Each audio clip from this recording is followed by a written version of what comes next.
Sanjana mike on ಮಾಡು. Sanjana good morning sir. Good morning. Sound ಕೇಳಿಸ್ತಾ ಇದಲ್ಲ? ಹಾ ಸರ್ ಕೇಳಿಸ್ತೀನಿ. ಸೌಂಡ್ ಆಫ್ ಮಾಡ್ಕೊಡ್ರಿ, ಮೈಕ್ ಆಫ್ ಮಾಡ್ಕೊಡ್ರಿ. ನಿಮ್ಗೆ ಏನಾರ ಅವಶ್ಯಕತೆ ಇತ್ತು ಅಂತಾರೆ ಮೈಕ್ ಆನ್ ಮಾಡಿ ನೀವು ಮಾತಾಡ್ರಿ. ನಾ ಇಲ್ಲಿ ಮ್ಯೂಟ್ ಮಾಡೋದಿಲ್ಲ, ಯಾಕಂದ್ರೆ ನಾ ಮ್ಯೂಟ್ ಮಾಡಿದೆ ಅಂದ್ರೆ ನಿಮ್ಗೆ ಏನಾರ ಪ್ರಶ್ನೆ ಕೇಳ್ಬೇಕಂದ್ರೆ ಮತ್ತು ನಾ ಅದು ಆನ್ ಮಾಡೋ ಮಟ್ಟ ಆನ್ ಆಗೋದಿಲ್ಲ. ಸೊ ಅದ್ರ ಸಲುವಾಗಿ ನಾನು ಹಾಗೆ ಇಟ್ಟೀನಿ. ನೀವು ಅದನ್ನ ಆಫ್ ಮಾಡಿ, ಬೇಕಾದಾಗ ಅದನ್ನ ಆನ್ ಮಾಡಿಕೊಂಡು ಏನಾದರೂ ನಿಮ್ಮ ಡೌಟ್ಸ್ ಇದ್ರೆ, ಪ್ರಶ್ನೆ ಇದ್ರೆ ಕೇಳ್ರಿ. ಇವತ್ತು ನಾವು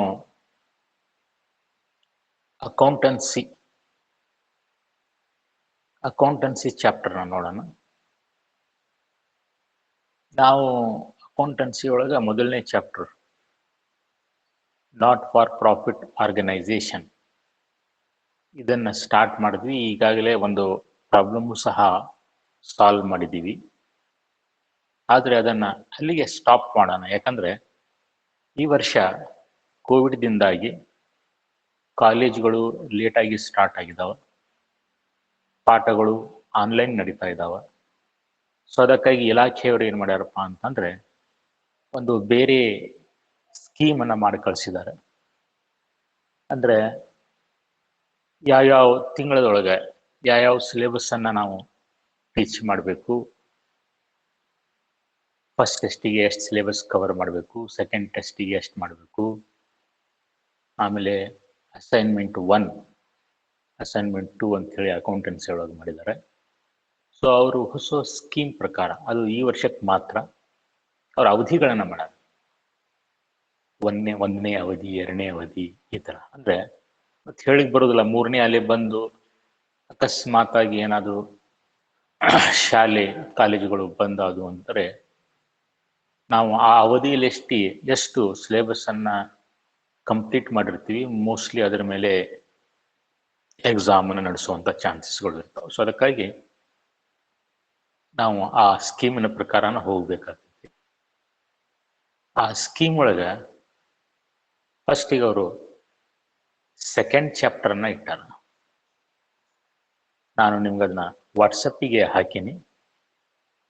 ಅದನ್ನು ನಾನು ಇಲ್ಲಿ ಸ್ವಲ್ಪ ನಿಮ್ಗೆ ಶೇರ್ ಮಾಡಿ ತೋರಿಸ್ತೀನಿ ಇನ್ನೊಮ್ಮೆ.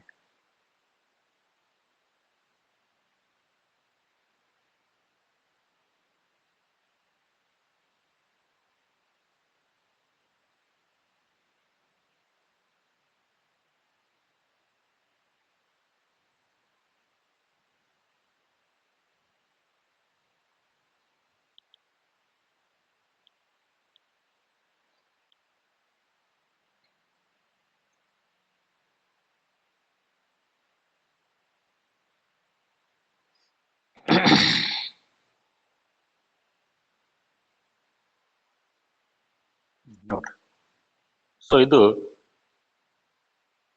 ಅಕೌಂಟೆನ್ಸಿಯ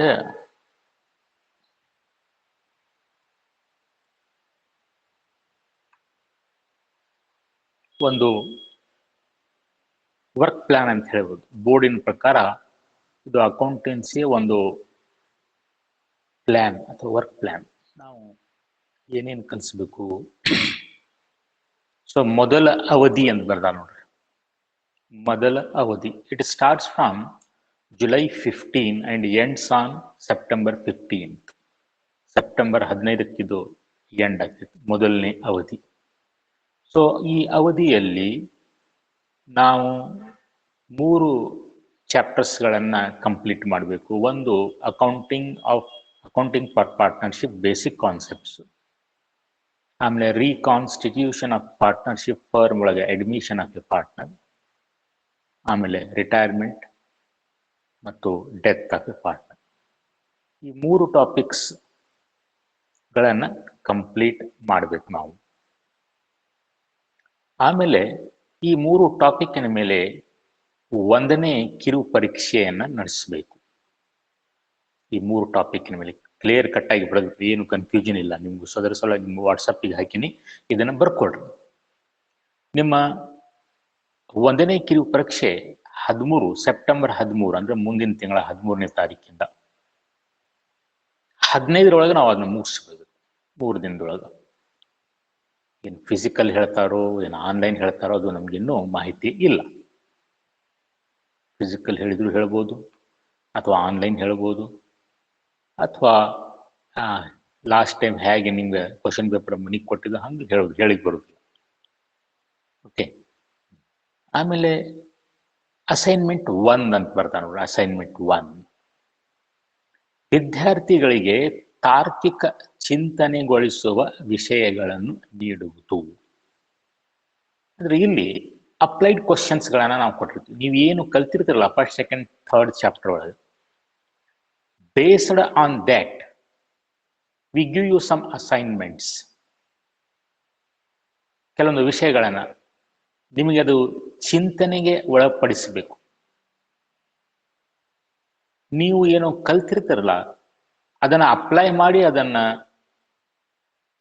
ಅಸೈನ್ಮೆಂಟ್ ಅನ್ನ ಕಂಪ್ಲೀಟ್ ಮಾಡಬೇಕು. ಆ ರೀತಿಯಾಗಿ ಅಸೈನ್ಮೆಂಟ್ಗಳನ್ನು ತಯಾರು ಮಾಡಿ ನಿಮಗೆ ಕೊಡ್ತಾರೆ.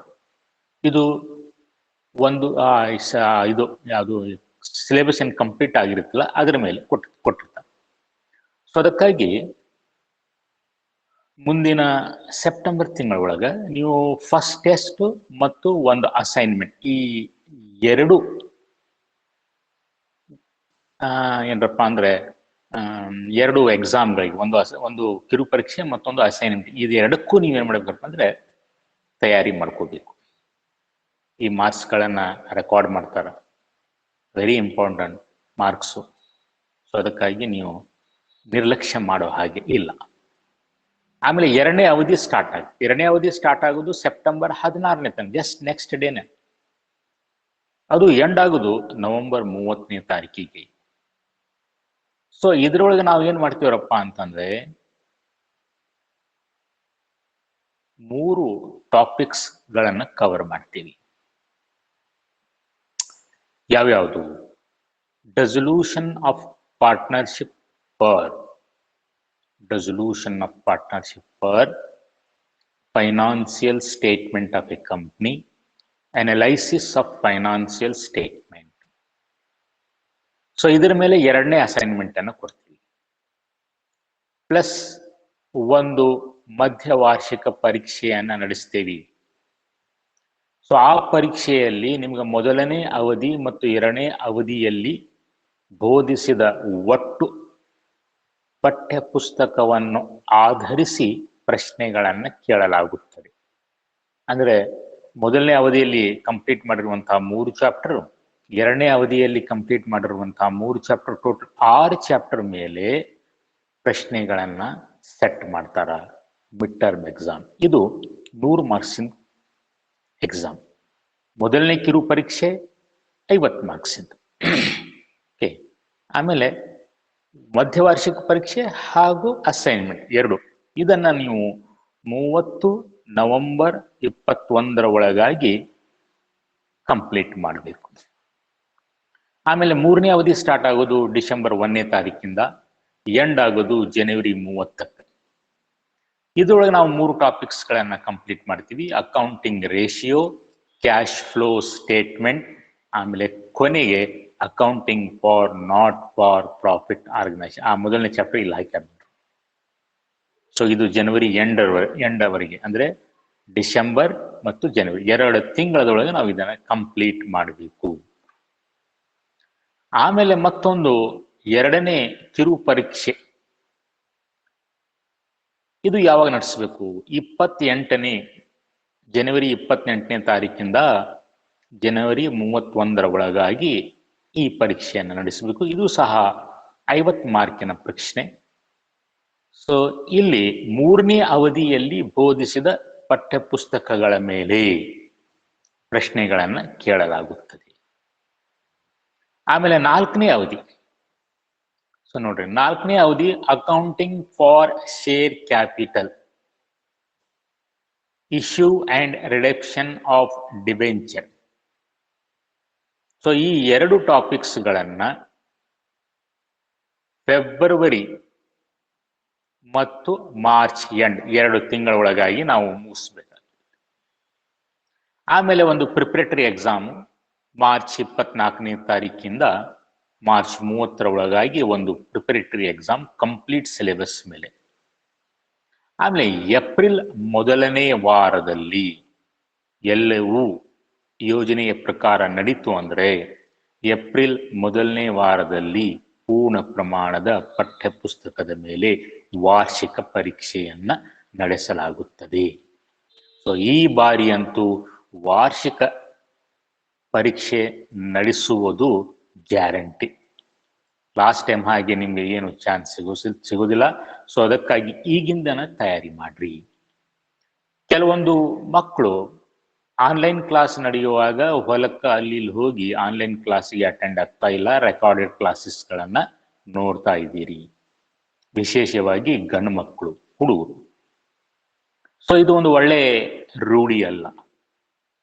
ರೆಕಾರ್ಡೆಡ್ ಕ್ಲಾಸ್ ಒಳಗ ನೀವು ನೋಡ್ಬೋದು ಬಿಡ್ರಿ. ಆದ್ರೆ ಆನ್ಲೈನ್ ಮತ್ತು ರೆಕಾರ್ಡೆಡ್ ಕ್ಲಾಸಿಗೆ ವ್ಯತ್ಯಾಸ ಏನರಪ್ಪ ಅಂತಂದ್ರೆ, ಆನ್ಲೈನ್ ಕ್ಲಾಸ್ ಒಳಗ ನಿಮ್ಗೆ ಏನಾದ್ರೂ ಡೌಟ್ಸ್ ಇದ್ರೆ ಆವಾಗ ನೀವು ಕೇಳ್ಕೋಬಹುದು. ಆದ್ರೆ ರೆಕಾರ್ಡೆಡ್ ಕ್ಲಾಸಸ್ ಒಳಗೆ ಅದಕ್ಕೆ ಅವಕಾಶ ಇರೋದಿಲ್ಲ. ಮತ್ತೆ ನೀವು ಏನಾದ್ರು ಕೇಳ್ಬೇಕಾದ್ರೆ ನಮ್ಗೆ ಫೋನ್ ಮಾಡಬೇಕು. ಸೊ ಅದಕ್ಕಾಗಿ ಆದಷ್ಟು ಎಲ್ಲ ಮಕ್ಕಳು ಆನ್ಲೈನ್ ಕ್ಲಾಸಸ್ ನ ಕೇಳಲಿಕ್ಕೆ ಪ್ರಯತ್ನ ಮಾಡ್ರಿ. ಆಮೇಲೆ ಎರಡನೇದ್ದು, ನಾವು ನಿಮಗೆ ಅಟೆಂಡೆನ್ಸ್ ಕೊಡೋದು ಆನ್ಲೈನ್ ಕ್ಲಾಸಸ್ ಮೇಲೆ. ನೀವು ರೆಕಾರ್ಡೆಡ್ ಕ್ಲಾಸಸ್ ನೋಡ್ರಿ ಬಿಡ್ರಿ ಅದು ನಮ್ಗೆ ಸಂಬಂಧ ಇಲ್ಲ. ರೆಕಾರ್ಡೆಡ್ ಕ್ಲಾಸ್ ಯಾಕಂದ್ರೆ ಏನಾದ್ರೂ ಅನಿವಾರ್ಯ ಕಾರಣದಿಂದ ಯಾರಾದ್ರೂ ಅಬ್ಸೆಂಟ್ ಉಳಿದ್ರೆ ಅವ್ರು ನೋಡ್ಲಿ. ಪ್ಲಸ್ ಯಾರಾದ್ರೂ ಮಕ್ಕಳಿಗೆ ಒಮ್ಮೆ ತಿಳಿದಿಲ್ಲ ಅಂದ್ರೆ ಇನ್ನೊಮ್ಮೆ ನೋಡಿ ತಿಳ್ಕೊಳ್ಳಿಕ್ ಪ್ರಯತ್ನ ಮಾಡಲಿ ಅಂತೇಳಿ ನಾವು ರೆಕಾರ್ಡ್ ಮಾಡಿರ್ತೀವಿ ಕ್ಲಾಸ್. ಇಲ್ಲಾಂದ್ರೆ ರೆಕಾರ್ಡ್ ಮಾಡೋ ಅವಶ್ಯಕತೆನೂ ಇದ್ದಿಲ್ಲ. ಹಾಗಂತ ಹೇಳಿ ನೀವು ಡೈಲಿ ರೆಕಾರ್ಡೆಡ್ ಕ್ಲಾಸ್ ನೋಡೋದು, ಲೈವ್ ಕ್ಲಾಸ್ ಬಿಡೋದು ಮಾಡಿದ್ರೆ ನಿಮಗೆ ಅಟೆಂಡೆನ್ಸ್ ಸಿಗೋದಿಲ್ಲ. ಮತ್ತೆ ಅಟೆಂಡೆನ್ಸ್ ಸಿಗ್ಲಿಲ್ಲ ಅಂತಂದ್ರೆ ಈ ವರ್ಷ ಏನ್ ಮಾಡ್ತಾರೋ ಇನ್ನೂ ಗೊತ್ತಿಲ್ಲ. ಆನ್ಲೈನ್ ಕ್ಲಾಸಿಗೆ ಯಾರ್ಯಾರು ಅಟೆಂಡ್ ಆಗ್ಯಾರ ಅವ್ರಿಗೆ ಅಟೆಂಡೆನ್ಸ್ ಕೊಡ್ರಿ ಅಂತ ಹೇಳಿ ಸರ್ಕ್ಯುಲರ್ ಬಂದ್ರು ಬರ್ಬೋದು. ಯಾಕಂದ್ರೆ ಸರ್ಕಾರದವ್ರು ಮಾಡಿದಂತಹ ಇದು ಒಂದು ಯೋಜನೆ, ಆನ್ಲೈನ್ ಕ್ಲಾಸಸ್ಗಳನ್ನ ನಡೆಸರಿ ಅಂತ. ಸೊ ಅದಕ್ಕಾಗಿ ಆದಷ್ಟು ಯಾವಾಗಾದ್ರೂ ಒಮ್ಮೆ ಏನಾದ್ರೂ ಅರ್ಜೆಂಟ್ ಕೆಲಸ ಬಂತು ಅವಾಗ ನೀವು ಹೋದ್ರೆ ನಡೀತೈತಿ. ಆದ್ರೆ every day you try to attend the online classes. Okay, so this is something new scheme of the accountancy for the year 2021-22. ಈಗ ನಾವು ಏನ್ ಮಾಡೋಣ್ರಪ್ಪ ಅಂತಂದ್ರೆ, ಈ ಒಂದು ಸ್ಕೀಮಿನ ಪ್ರಕಾರ ನಾವು ಡೈರೆಕ್ಟ್ ಆಗಿ ಎರಡನೇ ಚಾಪ್ಟರ್ದಿಂದ ನಾವೇನ್ ಮಾಡ್ಬೇಕಾಗ್ತದೆ, ನಮ್ಮ ಸಿಲೆಬಸ್ ಅನ್ನ ಸ್ಟಾರ್ಟ್ ಮಾಡ್ಬೇಕಾಗ್ತದೆ. ಸೊ ಅದಕ್ಕಾಗಿ directly I switch on to the second topic. ಆ ಫಸ್ಟ್ ಟಾಪಿಕ್ ನೀವೇನು ಬರ್ಕೊಂಡಿರಲ್ಲ, ಪರವಾಗಿಲ್ಲ, ಬರ್ಕೊಂಡ್ರು ಅದನ್ನ ಅಲ್ಲಿಗೆ ಸ್ಟಾಪ್ ಮಾಡ್ರಿ. ಲಾಸ್ಟಿಗೆ ನಾವು ಮತ್ತೆ ಅದನ್ನ ಕಂಟಿನ್ಯೂ ಮಾಡಂತೆ. ಎಲ್ಲಿಗೆ ಸ್ಟಾಪ್ ಮಾಡಿವಿ ಅಲ್ಲಿಂದ ನಾವು ಕಂಟಿನ್ಯೂ ಮಾಡಂತ. ಯಾಕಂದ್ರೆ ಈಗ ನಾವು ಅದನ್ನ ಕಂಪ್ಲೀಟ್ ಮಾಡ್ಕೊಂಡು ಕುಂತೀವಿ ಅಂತಂದ್ರೆ ಮತ್ತು ಫಸ್ಟ್ ಟೆಸ್ಟಿಗೆ ಬೇಕಾದಂತಹ ಸಿಲೆಬಸ್ ಅನ್ನ ಕವರ್ ಮಾಡ್ಲಿಕ್ಕೆ ಆಗುದಿಲ್ಲ. ಸೊ ಅದಕ್ಕಾಗಿ I have directly switch on to the second topic, that is the accounting for partnership. So ಇದನ್ನು ನಾನು ನಿಮ್ಮ ವಾಟ್ಸಪ್ಗೆ ಶೇರ್ ಮಾಡಿದ್ದೀನಿ. ಅದನ್ನ ನೀವು ನೋಡಿ ಎಲ್ಲ ಪಾಯಿಂಟ್ಸ್ಗಳನ್ನ ಬರ್ಕೊಡ್ರಿ. ಪಾಯಿಂಟ್ಸ್ ಬರ್ಕೊಂಡ ನಂತರ 1 ಮಾರ್ಕ್ ಮತ್ತು 2 ಮಾರ್ಕ್ ಕ್ವಶನ್ ಆನ್ಸರ್ ಅದನ್ನು ಸಹ ನಿಮ್ಗೆ ನಾನು ಮೋಸ್ಟ್ಲಿ ಕಳಿಸಿರ್ಬೋದು ಅಥವಾ ಕಳಿಸಿಲ್ಲ ಅಂದ್ರೆ ಮತ್ತೊಮ್ಮೆ ಕಳಿಸ್ತೀನಿ. ಇವತ್ತು ನಾನು ಕಳಿಸಿಲ್ಲ, ಯಾಕಂದ್ರೆ ಫಸ್ಟಿಗೆ ಸ್ವಲ್ಪ ನಾವು ಥಿಯರಿಯನ್ನು ಕವರ್ ಮಾಡೋಣ, ಥಿಯರಿ ಪಾರ್ಟ್ ಅನ್ನು ತಿಳ್ಕೊಳ್ಳೋಣ. ಸೊ ನಂತರ ಆ ಕ್ವಶನ್ ಆನ್ಸರ್ ಬರ್ಕೊಳ್ಳೋದು ಉತ್ತಮ ಅಂತ ಹೇಳಿ ನನ್ನ ಅನಿಸಿಕೆ. ಸೊ ಅದಕ್ಕಾಗಿ ನೀವೇನ್ ಮಾಡ್ರಿ, ನಿಮ್ಮ ಬುಕ್ ಒಳಗ ಈ ನೋಟ್ಸ್ಗಳನ್ನ ಬರ್ಕೊಳ್ಳಿ. ಸೊ ಕ್ವಶನ್ ಆನ್ಸರ್ಗೆ ಸಪ್ರೇಟ್ ಬುಕ್ ಮಾಡ್ರಿ ಅಂತಿದ್ದೆ. ಯಾವುದು ಬಿಸ್ನೆಸ್ ಸ್ಟಡಿ ಕ್ವಶನ್ ಆನ್ಸರ್ಗೆ ಸಪ್ರೇಟ್ ಬುಕ್, ಶಾರ್ಟ್ ಪಾಯಿಂಟ್ಸ್ ಬರ್ಕೊಳಕ್ ಒಂದು ಸಪ್ರೇಟ್ ಬುಕ್ ಅಂತ ಹೇಳಿದ್ದೆ. ಅದೇ ತರ ಅಕೌಂಟೆನ್ಸಿ ಒಳಗೂ ಸಹ ಏನ್ ಮಾಡ್ರಿ, 1 ಮಾರ್ಕ್ 2 ಮಾರ್ಕ್ ಕ್ವಶನ್ಸ್ ಬರ್ಕೊಳ್ಳೋ ಸಲುವಾಗಿ ಒಂದು ಸಪ್ರೇಟ್ ಬುಕ್, ಮತ್ತೊಂದು ಬುಕ್ ಒಳಗ ಥಿಯರಿ ಪಾರ್ಟ್ ನಾನು ಇಲ್ಲಿ ನಿಮ್ಗೆ ಹೇಳ್ತೇನಲ್ಲ, ಎಕ್ಸ್ಪ್ಲೇನ್ ಮಾಡ್ತೇನೆ, ಆ theory part plus practical problems ಎಲ್ಲವೂ ಸೇರಿ ಒಂದೇ ಬುಕ್ ಒಳಗೆ. ಅಂದ್ರೆ ಥಿಯರಿನೂ ಇರಬೇಕು, ಪ್ರಾಕ್ಟಿಕಲ್ ಪ್ರಾಬ್ಲಮ್ ಅಲ್ಲೇ ಇರಬೇಕು. ಬರೀ ಕ್ವಶನ್ ಆನ್ಸರ್ ಅಷ್ಟೇ ಬೇರೆ ಬುಕ್ ಒಳಗೆ ಬರಿ ಅಂತ. ಓಕೆ, ಸೊ ಹಂಗಾರೆ ಇದನ್ನ ಈಗ ನಾ ಏನು ಎಕ್ಸ್ಪ್ಲೇನ್ ಮಾಡ್ತೇನಲ್ಲ ಇವತ್ತು, ಇದನ್ನ ನೀವು ನಿಮ್ಮ ಫೇರ್ ಒಳಗೆ ಬರ್ಕೋಬೇಕು. ಚಾಪ್ಟರ್ ನಂಬರ್ 2 ಅಂತ ಹಾಕಬೇಕು. ಹಾಕಿ accounting for partnership basic concepts ಅಂತ ಬರ್ಕೋಬೇಕು. ಓಕೆ, ನಾನು ಸ್ಕ್ರೀನ್ ಶೇರ್ ಮಾಡ್ತೀನಿ. ಸ್ಕ್ರೀನ್ ನಡುವೆ ಏನಾದ್ರು ಬಂದಾದ್ರೆ ತಕ್ಷಣ ಹೇಳ್ರಿ, ಯಾಕಂದ್ರೆ ನನ್ಗೆ ಇಲ್ಲಿ ಗುರುತಾಗ್ತಾ ಇಲ್ಲ. ನನ್ಗೆ ಇಲ್ಲಿ ಕಾಣ್ತಾ ಇರ್ತಿದ್ದು ಸ್ಕ್ರೀನ್, ಆದ್ರೆ ನಿಮ್ಗೆ ಅದು ಆಫ್ ಆಗ್ತಾ ಇದೆ. ಸೊ ಅದಕ್ಕಾಗಿ ನೀವೇನ್ ಮಾಡ್ರಪ್ಪ ಅಂತಂದ್ರೆ, ನಿಮಗೆ ಸ್ಕ್ರೀನ್ ಸಿಕ್ಕಿದ ತಕ್ಷಣ, ಇದು ಸ್ಕ್ರೀನ್ ಆಫ್ ಆದ ತಕ್ಷಣ ನನಗೆ ನೀವು ಅದು ನಿಮ್ ಸಲುವಾಗಿ ನಾನು ಏನ್ ಮಾಡಿದೇನಪ್ಪ ಅಂತಂದ್ರೆ ಇಯರ್ಫೋನ್ ಹಾಕಿದ್ದೀನಿ, ನೀವು ಮಾತಾಡಿದ್ ನಾನು ಕೇಳಲಿ ಅಂತ ಹೇಳಿ. ಓಕೆ, ಸೊ ಅದಕ್ಕಾಗಿ ನೀವೇನ್ ಮಾಡ್ರಪ್ಪ ಅಂತಂದ್ರೆ ಸ್ಕ್ರೀನ್ ಆಫ್ ಆದ ತಕ್ಷಣ ನನಗೆ ತಿಳಿಸ್ರಿ. ಇಲ್ಲಾಂದ್ರೆ ನಾನು ಎಕ್ಸ್ಪ್ಲೇನ್ ಮಾಡ್ತಾ ಇರ್ತೇನೆ, ನಿಮ್ ಮುಂದ್ಗಡೆ ಸ್ಕ್ರೀನ್ ಇರೋದಿಲ್ಲ. ಇದಕ್ಕೆ ಮತ್ತೊಂದು ಪರಿಹಾರ ಇದೆ. ನಾನು ಯೂಶಲಿ ಏನ್ ಮಾಡ್ತಾ ಇದ್ದೀನಿ, ಇವತ್ತು ನಾನು ಏನ್ ಎಕ್ಸ್ಪ್ಲೇನ್ ಮಾಡ್ಬೇಕಲ್ಲ ಅದನ್ನ ಮೊದಲಿಗೆ ನಿಮ್ಗೆ ಕಳಿಸ್ತಾ ಇದ್ದೀನಿ. ಅದನ್ನ ಬರ್ಕೊಂಡ್ಬಿಡ್ರಿ, ಫೇರ್ ಒಳಗೆ ಬರ್ಕೊಂಡು ಆ ಫೇರ್ ನಿಮ್ ಮುಂದ್ಗಡೆ ಇಟ್ಕೊಂಡ್ರಿ ಅಂತಂದ್ರೆ ಸ್ಕ್ರೀನ್ ಆಫ್ ಆದ್ರೂ ಪರವಾಗಿಲ್ಲ, ನೀವು ಆ ಫೇರ್ ಒಳಗೆ ಪಾಯಿಂಟ್ಸ್ ಗಳನ್ನ ನೋಡ್ಕೋಬಹುದು. ಸೊ ಇದು ಒಳ್ಳೆ ಪದ್ಧತಿ, ಒಳ್ಳೆಯದು. ಯಾಕಂದ್ರೆ ಟೆಕ್ನಾಲಜಿ ಮೇಲೆ ನಾವು ಕಂಪ್ಲೀಟ್ ಆಗಿ ಡಿಪೆಂಡ್ ಆಗ್ಲಿಕ್ಕೆ ಬರೋದಿಲ್ಲ, ನಡುವೆ ಅವು ಕೈ ಕೊಟ್ಬಿಡ್ತಾವ. ಸೊ ಅದಕ್ಕಾಗಿ ನಾವು ನಮ್ಮ ತಯಾರಿ ಒಳಗಿರ್ಬೇಕು. ನೀವೇನ್ ಮಾಡ್ಬೇಕಪ್ಪ ಅಂತಂದ್ರೆ, ನಾ ಕಳಿಸಿರುವಂತಹ ಆ ನೋಟ್ಸ್, ಅದು ಬಿಸ್ನೆಸ್ ಸ್ಟಡಿ ಇದ್ದಿರಲಿ ಅಥವಾ ಅದು ಅಕೌಂಟೆನ್ಸಿ ಇದ್ದಿರಲಿ, ಕ್ವಶನ್ ಆನ್ಸರ್ ಅಲ್ಲ, ನೋಟ್ಸ್, ಏನ್ ಶಾರ್ಟ್ ನೋಟ್ಸ್ ಬಿಸ್ನೆಸ್ ಸ್ಟಡಿ ಒಳಗೆ, ಇಲ್ಲಿಯೂ ಸಹ ನಾನು ಥಿಯರಿ ಪಾರ್ಟ್ ಅನ್ನ ಸ್ವಲ್ಪ ಟೈಪ್ ಮಾಡಿ ಹಾಕಿದ್ದೀನಿ. ಸೊ ಅದನ್ನ ನೀವು ಬುಕ್ ಒಳಗೆ ಬರ್ಕೊಂಡು ನಿಮ್ ಮುಂದ್ಗಡೆ ಇಟ್ಕೊಂಡ್ರಿ ಅಂತಂದ್ರೆ ನಿಮಗೆ ನಾ ಹೇಳಿದ್ದು ಆ ಪಾಯಿಂಟ್ಸ್ ಎಲ್ಲ ರೀಕನ್ಸೈಲ್ ಏನಪ್ಪ ಇದು ಮಾಡ್ಕೊಂಡು ಹೊಂದಾಣಿಕೆ ಮಾಡ್ಕೊಂಡು ತಿಳ್ಕೊಳ್ಳಿಕ್ಕೆ ಈಸಿ ಆಗುತ್ತೆ. ಸೊ ಹಾಗಾದ್ರೆ ನಾನೇನು ಮಾಡ್ತೀನಿ ಅಂದ್ರೆ, ಈಗ ನಿಮ್ಗೆ ಸ್ಕ್ರೀನ್ ಅನ್ನ ಶೇರ್ ಮಾಡ್ತೀನಿ. Veena, Suma, Netra, Salma, Ritik, she is from Karjagi government PU college. ಒಂದು ಹೊಸ ವಿದ್ಯಾರ್ಥಿನಿ ಬಂದು ಸದ್ಯ ಸೇರಿದಳ. So we welcome her on behalf of the government PU college ಕಬ್ಬು. ಸೊ ಅಲ್ಲಿ ಕಾಮರ್ಸ್ ಲೆಕ್ಚರ್ ಇಲ್ಲ ಅಂತೇಳಿ ಬಂದು ಇಲ್ಲಿ ಅವರು ಸೇರಿದ್ದಾರೆ. ಸರ್ಕಾರದ ಆದೇಶದ ಪ್ರಕಾರ ಅವರನ್ನ ನಮ್ಮಲ್ಲಿ ಟ್ಯಾಗ್ ಮಾಡಿದ್ದಾರೆ. Okay, welcome to Salma. So ಈಗ ನಾನು ನಿಮಗೆ ಏನಾದ್ರು ಕೇಳಬೇಕಾದ್ರೆ ಅವಾಗಷ್ಟೇ ಮೈಕನ್ನ ಆನ್ ಮಾಡ್ರಿ, otherwise you keep it off. Okay, ಈಗ ನಾನು ಸ್ಕ್ರೀನ್ ಅನ್ನ ಶೇರ್ ಮಾಡ್ತೀನಿ.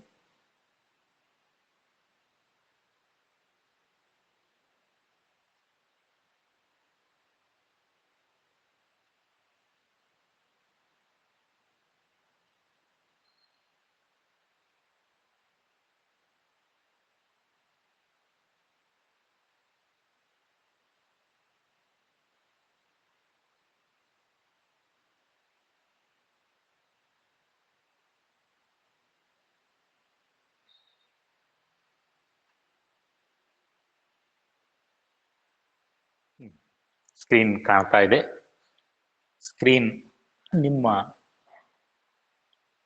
ಮೊಬೈಲ್ ಮೇಲೆ ಬಂದಿಲ್ಲ ಅಂತಂದ್ರೆ, ನಾನು ಶೇರ್ ಮಾಡ್ತಾ ಇರುವಂತಹ ಫೈಲು ನಿಮ್ಮ ಮೊಬೈಲ್ ಸ್ಕ್ರೀನ್ ಮೇಲೆ ಕಾಣಲಿಲ್ಲ ಅಂತಂದ್ರೆ ನೀವು ನನಗೆ ಹೇಳಬೇಕು. Okay, so this is the second topic of the accountancy of second year commerce.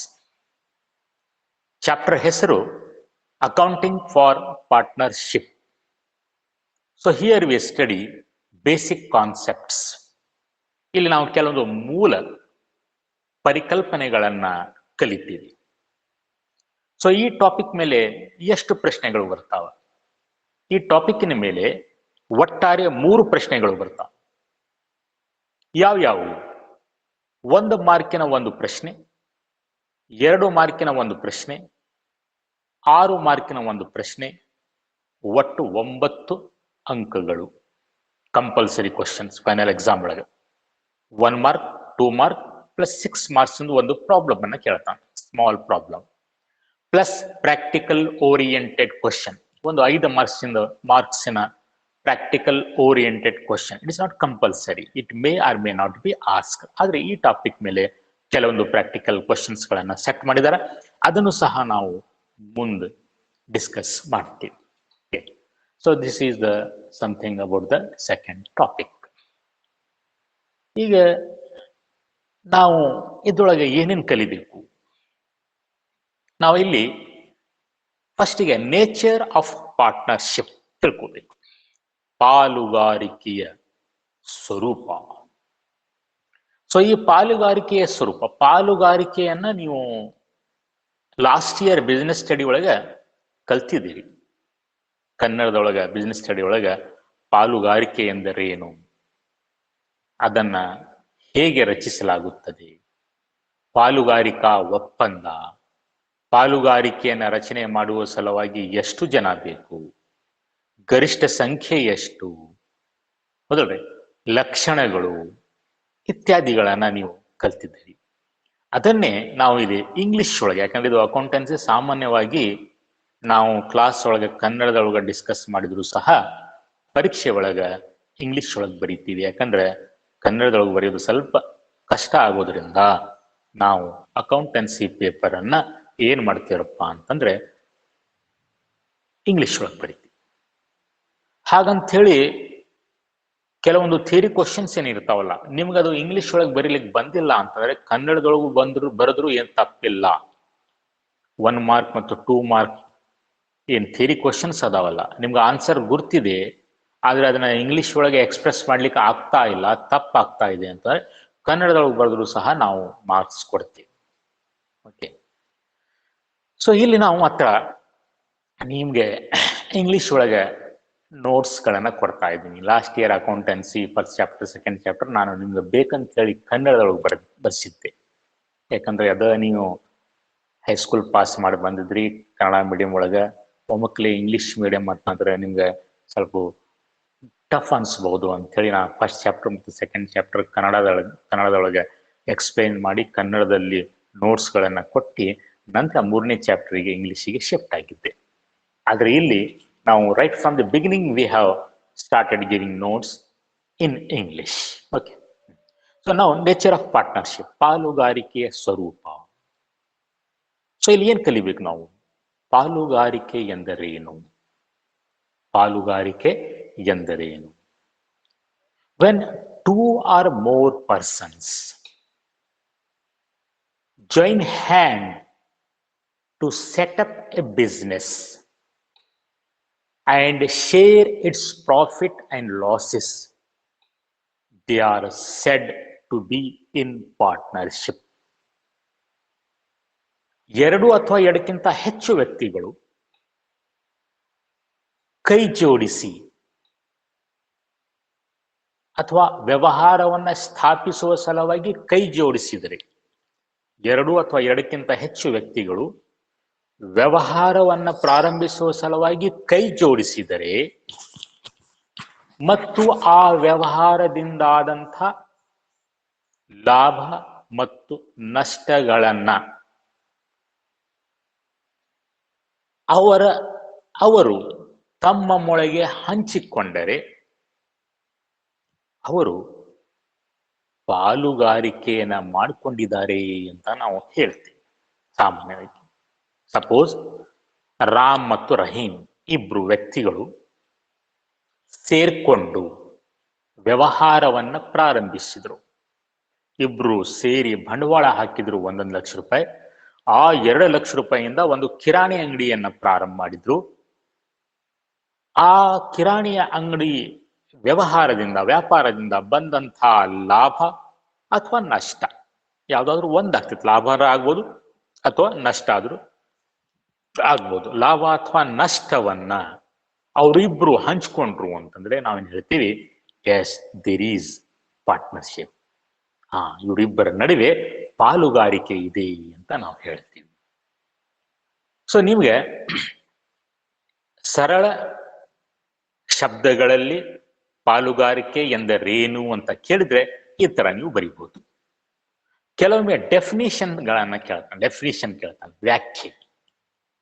ಪಾಲುಗಾರಿಕೆ ವ್ಯಾಖ್ಯಾನಿಸಿ, define partnership. So ಅವಾಗ ನಾವು ಪಾಲುಗಾರಿಕೆ ಎಂದರೇನು ಅಂತ ಹೇಳಿ ಯಾವ್ದಾದ್ರು ಒಂದು ಡೆಫಿನಿಷನ್ ಅನ್ನ ಕೊಡ್ಬೇಕಾಗ್ತದೆ. ನೀವು ಬುಕ್ಸ್ ಒಳಗೆ ಹಲವಾರು ಡೆಫಿನಿಷನ್ಸ್ ಗಳನ್ನ ನೋಡಬಹುದು. ಆದ್ರೆ ನಾನು ಇಲ್ಲಿ ಕೊಟ್ಟಿರುವಂತಹ ಡೆಫಿನಿಷನ್ ಇದು ನಮ್ಮ ಭಾರತದೊಳಗ ಜಾರಿಯಲ್ಲಿರುವಂತಹ ಪಾಲುಗಾರಿಕೆಗೆ ಸಂಬಂಧಪಟ್ಟಂತಹ ಕಾಯ್ದೆ ಒಳಗ ಉಲ್ಲೇಖಿಸಲಾಗಿದೆ. ನಮ್ಮ ಭಾರತದೊಳಗ ಈ ಪಾಲುಗಾರಿಕೆ ಸಂಬಂಧಪಟ್ಟ ಒಂದು ಕಾಯ್ದೆ ಇದೆ. ಸೊ ಅದಕ್ಕೆ ನಾವು ಏನಂತ ಕರಿತೀವಿ, ಇಂಡಿಯನ್ ಪಾರ್ಟ್ನರ್ಶಿಪ್ ಆಕ್ಟ್ 1932 ಅಂತ ಕರಿತೀವಿ. ಸೊ ಆ ಕಾಯ್ದೆ ಹೆಸರೇನು? ಭಾರತೀಯ ಪಾಲುಗಾರಿಕಾ ಕಾಯ್ದೆ. 1932ರ ಭಾರತೀಯ ಪಾಲುಗಾರಿಕಾ ಕಾಯ್ದೆ. ಸೊ ಈ ಕಾಯ್ದೆ ಒಳಗೆ ಸೆಕ್ಷನ್ 4 ಒಳಗೆ ಪಾರ್ಟ್ನರ್ಶಿಪ್ ಅಥವಾ ಪಾಲುಗಾರಿಕೆ ಎಂದರೇನು ಅಂತ ಹೇಳಿ ವ್ಯಾಖ್ಯಾನಿಸಲಾಗಿದೆ. ಸೊ ಹಂಗಾರೆ ಈ ಆಕ್ಟಿನ ಪ್ರಕಾರ ಪಾರ್ಟ್ನರ್ಶಿಪ್ ಅಂದ್ರೆ ಏನು? So they have define, there it is define partnership. Partnership is the relation between persons who have agreed to share the profits of a business carried on by all or any of them acting for all. ನೋಡಿ ಎಷ್ಟು ಸರಳವಾಗಿ ಇದರ ಅರ್ಥವನ್ನ ನಿಮ್ಗೆ ನೀಡಿದ. ಪಾಲುಗಾರಿಕೆ ಅಂತಂದ್ರೆ, ಈ ಒಂದು ಕಾಯ್ದೆಯ ಪ್ರಕಾರ ಪಾಲುಗಾರಿಕೆ ಅಂತಂದ್ರೆ it is A relation between the person, ವ್ಯಕ್ತಿಗಳ ನಡುವಿನ ಸಂಬಂಧ. ಪಾರ್ಟ್ನರ್ಶಿಪ್ ಅಥವಾ ಪಾಲುಗಾರಿಕೆ ಅಂತಂದ್ರೆ ವ್ಯಕ್ತಿಗಳ ನಡುವಿನ ಸಂಬಂಧ. ಎಂಥ ಸಂಬಂಧ? ರಕ್ತ ಸಂಬಂಧ ಅಥವಾ ಫ್ರೆಂಡ್ಶಿಪ್ ಇಂಥ ಸಂಬಂಧ ಅಲ್ಲ. ಕಾಂಟ್ರಾಕ್ಚುಯಲ್ ರಿಲೇಶನ್ಶಿಪ್ ಅಥವಾ ವ್ಯಾವಹಾರಿಕ ಸಂಬಂಧ. ಯಾವ ವ್ಯಕ್ತಿಗಳ ನಡುವಿರುವಂತಹ ವ್ಯಾವಹಾರಿಕ ಸಂಬಂಧ? ಯಾವ ವ್ಯಕ್ತಿಗಳು ವ್ಯವಹಾರದಿಂದ ಬಂದಂತ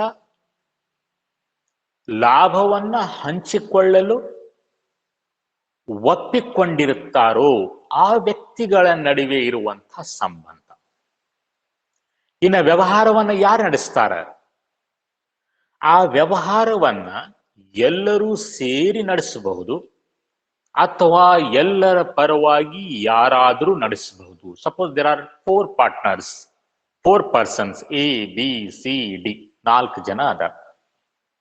ಇವರು 4 ಜನ ಸೇರಿ ನಡೆಸುವಂತ ವ್ಯವಹಾರ ಅಥವಾ ಇವರ ಪರವಾಗಿ ಯಾರಾದ್ರೂ ಎ ಬಿ ಸಿ ಡಿ ಪರವಾಗಿ ಎ ನಡೆಸ್ತಾ ಇರಬಹುದು ವ್ಯವಹಾರ, ಅಥವಾ ಬಿ ನಡೆಸ್ತಾ ಇರಬಹುದು, ಅಥವಾ ಸಿ ನಡೆಸ್ತಾ ಇರಬಹುದು, ಅಥವಾ ಡಿ ನಡೆಸ್ತಾ ಇರಬಹುದು, ಅಥವಾ ಎ ಮತ್ತು ಬಿ ನಡೆಸ್ತಾ ಇರಬಹುದು, ಬಿ ಮತ್ತು ಸಿ ನಡೆಸ್ತಾ ಇರಬಹುದು, ಅಥವಾ ಎ ಮತ್ತು ಡಿ ನಡೆಸ್ತಾ ಇರಬಹುದು. ಸೊ ಹೀಗೆ ಎಲ್ಲರೂ ಸೇರಿ ನಡೆಸುವ ವ್ಯವಹಾರ ಅಥವಾ ಎಲ್ಲರ ಪರವಾಗಿ ಯಾರಾದರೂ ನಡೆಸುವ ವ್ಯವಹಾರದಿಂದ ಬಂದಂತ ಲಾಭವನ್ನ ಹಂಚಿಕೊಳ್ಳಲು ಒಪ್ಪಿಕೊಂಡಿರುವಂತಹ ವ್ಯಕ್ತಿಗಳ ಮಧ್ಯೆ ಇರುವಂತಹ ಸಂಬಂಧಕ್ಕೆ ನಾವು ಪಾಲುಗಾರಿಕೆ ಎಂದು ಕರೆಯುತ್ತೇವೆ.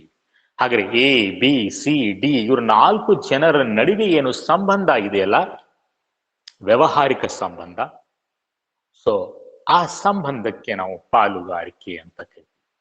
ಸಪೋಸ್ ಎ ಅಮೆರಿಕಾದವ ಅಂತ ತಿಳ್ಕೊಡ್ರಿ, ಬಿ ಬಾಂಬೆದವ ಅಂತ ತಿಳ್ಕೊಡ್ರಿ, ಸಿ ಚೈನಾದವ ಅಂತ ತಿಳ್ಕೊಡ್ರಿ, ಡಿ ಡೆನ್ಮಾರ್ಕ್ದವ ಅಂತ ತಿಳ್ಕೊಡ್ರಿ. ಬೇರೆ ಬೇರೆ ದೇಶದಿಂದ ಬಂದಾರ, ಬೇರೆ ಬೇರೆ ಜಾತಿಯವರು ಅಂತ ತಿಳ್ಕೊಡ್ರಿ. ಉದಾಹರಣೆಗೆ ಹೇಳಾಕ್ತೇನೆ. ಅಥವಾ ನಮ್ಮ ದೇಶದೊಳಗೆ ತರ್ಕೊಡ್ರಿ. ಎ ಹುಬ್ಬಳ್ಳಿಯವ, ಬಿ ಕಬ್ಬೂರ್ದವ, ಸಿ ಹಾವೇರಿಯವ, ಡಿ ದಾವಣಗೆರೆಯವ ಅಂತ ತಿಳ್ಕೊಡ್ರಿ.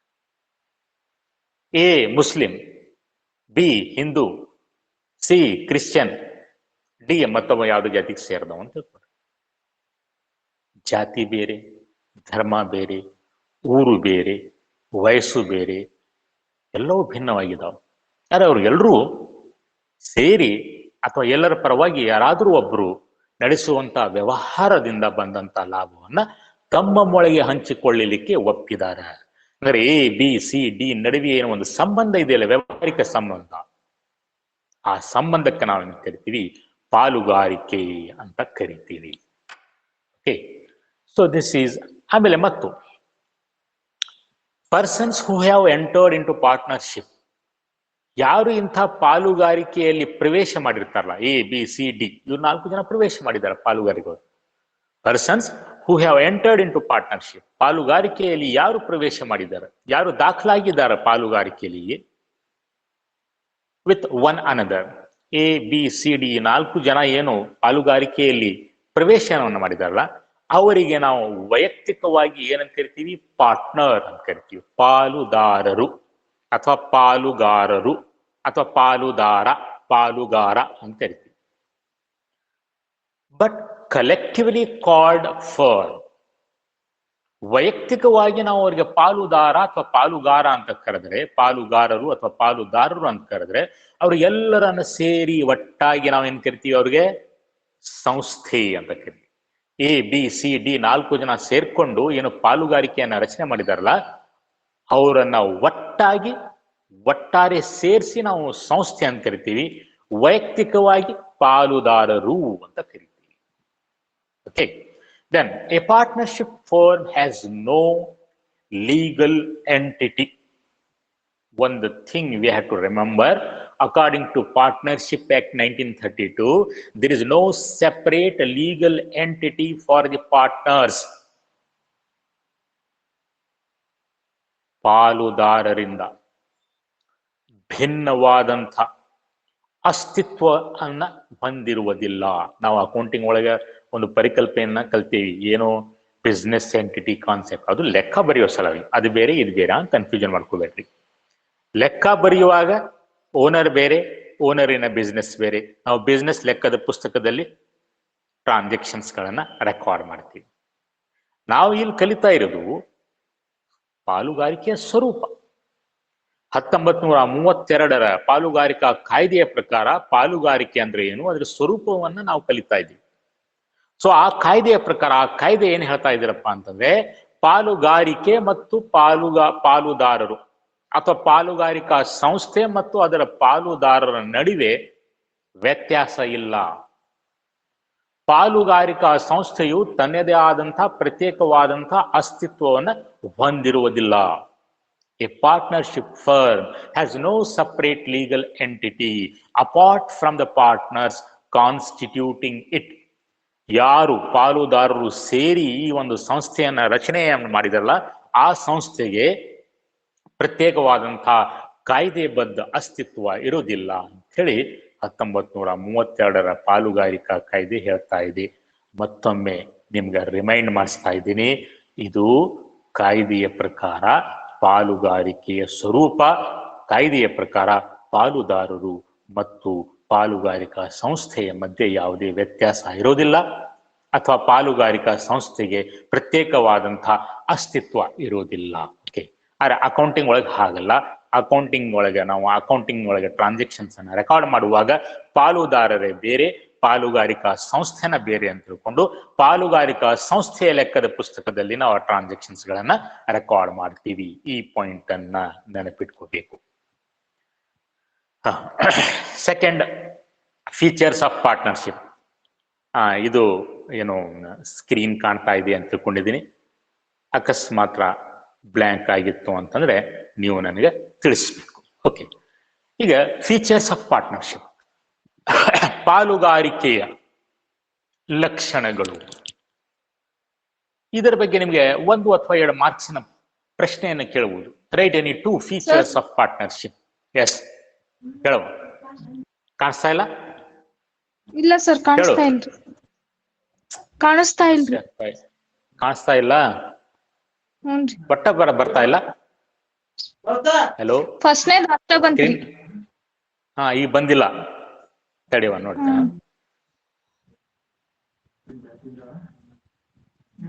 ನೋಡು, ಈಗ ಫಸ್ಟ್ ಹೋತು, ಸೆಕೆಂಡ್ ಯಾವ್ದಿಲ್ಲ, ಬ್ಲ್ಯಾಂಕ್ ಆಗಿತ್ತು ಅಥವಾ ಫಸ್ಟ್ನೇದ್ ಅಷ್ಟ ಬರಾಕೊಂತೈತ್ರಿ. ಈಗ ಫಸ್ಟ್ ನಿನ್ ಕಾಣಾಕ್ತೈತೆನಾ? ಸೆಕೆಂಡ್ ಬಂದಿಲ್ಲ ಇನ್ನು. ಇಲ್ರಿ. ಅಂದ್ರೆ ಸ್ವಲ್ಪ ನೆಟ್ಟಿನ ಪ್ರಾಬ್ಲಮ್ ಇರ್ಬೋದು. ಸೌಂಡ್ ಬರ್ತಾ ಇದೆ ತಕ್ಷಣ, ಆದ್ರೆ ಇದು ಪಿಕ್ಚರ್ ಬರ್ತಾ ಇಲ್ಲ ಅಂತ ಕಾಣಿಸ್ತಿತ್ತು. ಕೆಲವೊಮ್ಮೆ ಟಿವಿ ಒಳಗೆ ಆಗ್ತಿರ್ತಲ್ಲ, ಸೌಂಡ್ ಬರ್ತಿತ್ತು, ಪಿಕ್ಚರ್ ನಂತರ ಬರ್ತಿತ್ತು, ಹಂಗಾಗ್ಬೋದು. ಇನ್ನು ಒಂದು ನಿಮಿಷ ವೇಟ್ ಮಾಡಿ, ನನ್ನ ಸ್ಕ್ರೀನ್ ಮೇಲೆ ಇದು ಕಾಣಿಸ್ತಾ ಇದೆ. ಸೊ ಒಂದು ನಿಮಿಷ ಮತ್ತೆ ಬಂದಿಲ್ಲ ಅಂದ್ರೆ ಸ್ವಲ್ಪ ಕೇಳಂತೆ. ಓಕೆ. ಸೊ ಇಲ್ಲಿ ನಾವು ಪಾಲುಗಾರಿಕೆಯ ಲಕ್ಷಣಗಳನ್ನ ನೋಡ್ತೀವಿ. ಸೊ ಲಕ್ಷಣಗಳು ಅಥವಾ ಫೀಚರ್ಸ್ ಅಥವಾ ಕ್ಯಾರೆಕ್ಟರಿಸ್ಟಿಕ್ ಅಂತಂದ್ರೆ ಏನು ಅಂತ ನಾನು ನಿಮ್ಗೆ ಕ್ಲಾಸ್ ಒಳಗೆ ಹೇಳ್ತಾ ಇರ್ತೀನಿ. ನೀವು ಯಾರ ಬಗ್ಗೆ ಹೇಳೋ ಹೊತ್ನಾಗ ಹೇಳ್ತೀವಿ, ಏನ್ ಚಂದ ಅದಾನವ, ಎಷ್ಟು ಕೆಂಪಗದಾನ, ಎಷ್ಟು ಕರ್ರಗದಾನ, ಎಷ್ಟು ಕುಳ್ಳದಾನ, ಎಷ್ಟು ಉದ್ದದಾನ, ಅವೇ ಫೀಚರ್ಸ್. ಓಕೆ. ಸೊ ಆ ಫೀಚರ್ಗಳನ್ನ ನಾವು ಇಲ್ಲಿ ಕಲಿಬೇಕು. ಪಾಲುಗಾರಿಕೆ ಫೀಚರ್ ಯಾರ ಬಗ್ಗೆ ಅಲ್ಲ, ಇಲ್ಲಿ ನಾವು ಪಾಲುಗಾರಿಕೆ ಫೀಚರ್ಸ್ ಗಳನ್ನ ಕಲಿತೀವಿ. ಓಕೆ, ಬಂತ ಸ್ಕ್ರೀನ್? ಹಲೋ, ಸ್ಕ್ರೀನ್ ಬಂತು? ಏನು ಬಂದಿಲ್ಲ? ಇಲ್ರಿ, ಬಂದಿಲ್ಲ. ನಾ ಕಾಣಾಕ್ತೇನೆ. ಹ್ಞೂನ್ರಿ. ನಂದು ಲೈವ್ ಕಾಣಾಕ್ತಿತ್ತ, ಮುಖ ಕಾಣಾಕ್ತಿತ್ತು ನಂದು. ಹ್ಞೂನ್ರಿ, ಕಾಣಾಕುಂತೈತಿ. ಆದ್ರೆ ಸ್ಕ್ರೀನ್ ಬರ್ತಾ ಇಲ್ಲ, ಏನ್ ಸಮಸ್ಯೆ ಆಗ್ತಾ ಇದೆ? ಇನ್ನೊಮ್ಮೆ ಹಾಕ್ತೀನ.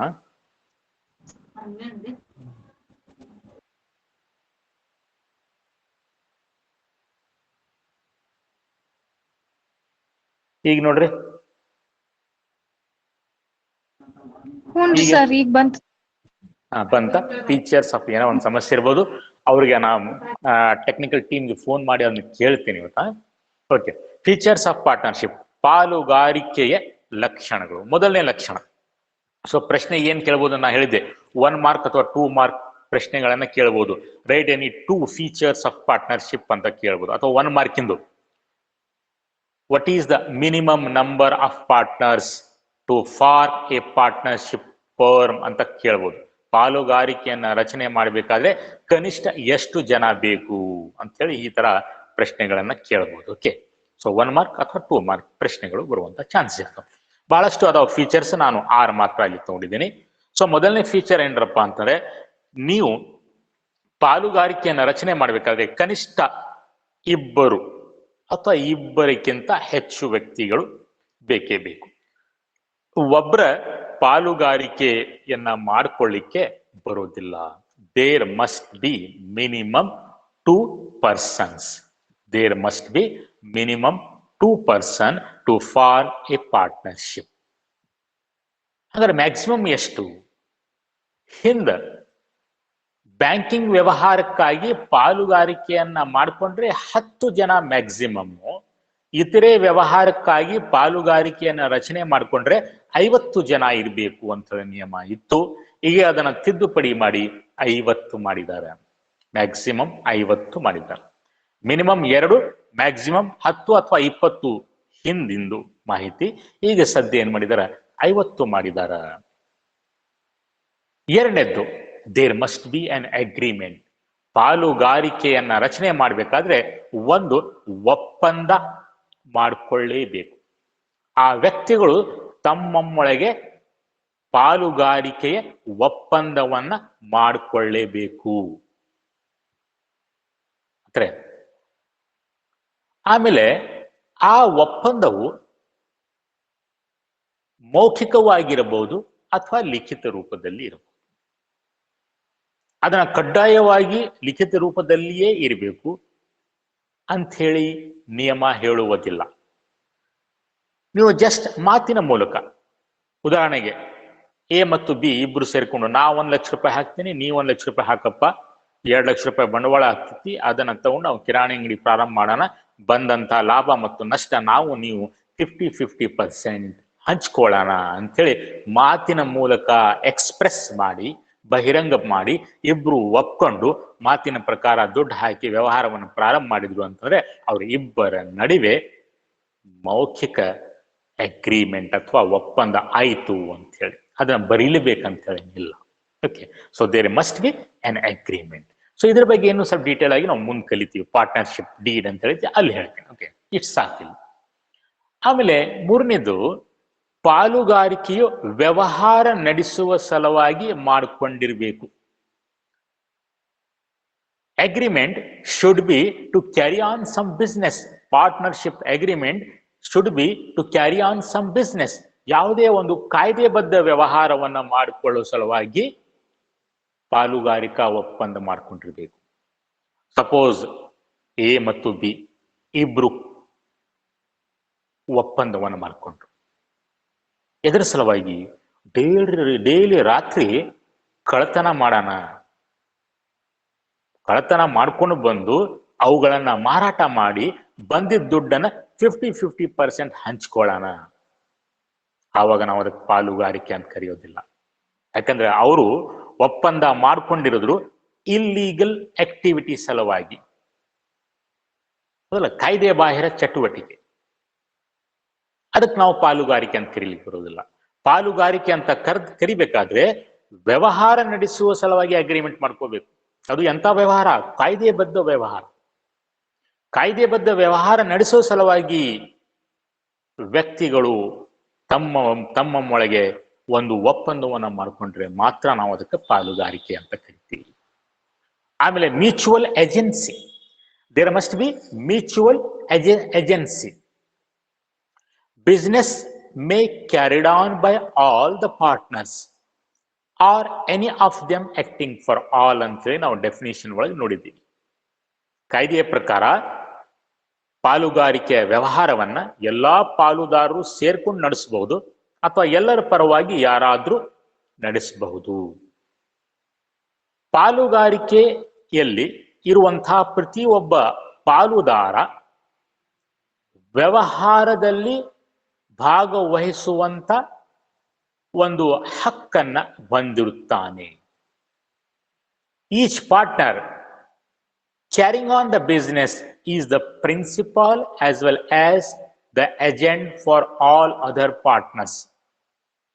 ಯಾರು ವ್ಯವಹಾರವನ್ನ ನಡೆಸ್ತಾರ, ಪಾಲುಗಾರಿಕೆಯಲ್ಲಿ ಯಾರು ಪಾಲುಗಾರಿಕೆಯನ್ನ ವ್ಯವಹಾರ ನಡೆಸ್ತಾರ, ಆ ವ್ಯಕ್ತಿಯು ಮಾಲೀಕನೂ ಹೌದು, ಏಜೆಂಟೂ ಹೌದು.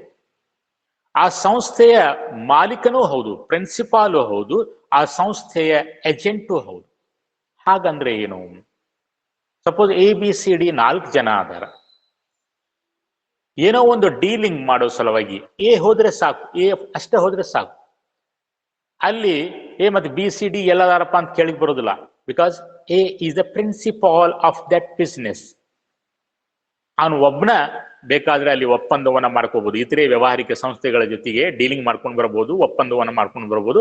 ಅದು ವ್ಯಾಲಿಡ್ ಆಗುತ್ತದೆ. ಯಾಕಂದ್ರೆ ಪ್ರತಿಯೊಬ್ಬ ಪಾಲುದಾರ ಮಾಲೀಕ ಅಥವಾ ಯಜಮಾನ ಅಥವಾ ಪ್ರಿನ್ಸಿಪಾಲು ಹೌದು, ಏಜೆಂಟು ಹೌದು. ಸೊ 4 ಮಂದಿ ಪರವಾಗಿ ಯಾರಾದ್ರೂ ಒಬ್ರು ಹೋದ್ರು ಆ ಒಂದು ಡೀಲಿಂಗು, ಆ ಒಂದು ಕಾಂಟ್ರಾಕ್ಟು ವ್ಯಾಲಿಡ್ ಆಗ್ತೈತಿ. Because he is the principal of the partnership. At the same time, each partner is agent. Each partner is agent of the partnership. So ಇಲ್ಲಿ ಸಪೋಸ್ ಎಲ್ಲರ ಪರವಾಗಿ ಎ ಹೋಗ್ತಾ ಇದ್ದಾನ ಡೀಲಿಂಗ್ ಮಾಡೋ ಸಲುವಾಗಿ, ಹಂಗಾರೆ ಎ ಏನಾದ? ಏಜೆಂಟು ಆದ. He is the agent of the ಸಂಸ್ಥೆ, agent of the firm. Firm ಎಷ್ಟು ಜನ ಅದಾರ? 4 ಜನ ಆದ್ರ. ಆ ಸಂಸ್ಥೆಯ ಅವ ಏಜೆಂಟ್ ಆದ, ಸಂಸ್ಥೆಯ ಏಜೆಂಟನಾಗಿ ಹೋದ ಹೇಳ್ತಾರೆ. ಸೊ ಪ್ರತಿಯೊಬ್ಬ ಪಾಲುದಾರನು ಯಜಮಾನ ಪ್ಲಸ್ ಏಜೆಂಟ್ ಎರಡೂ ಪಾತ್ರವನ್ನ ವಹಿಸಿರುತ್ತಾನೆ. ಈ ಫಾರ್ ಎಕ್ಸಾಂಪಲ್ ABCD 4 ಜನ ಸೇರ್ಕೊಂಡು ಎ ಕಳಿಸಿದ್ರು, ಎ ಒಂದು ಏನೋ ಡೀಲಿಂಗ್ ಮಾಡ್ಕೊಂಡು ಬಂದ, ಆವಾಗ BCD ಅದನ್ನ ಒಪ್ಪಬೇಕಾಗುತ್ತದೆ.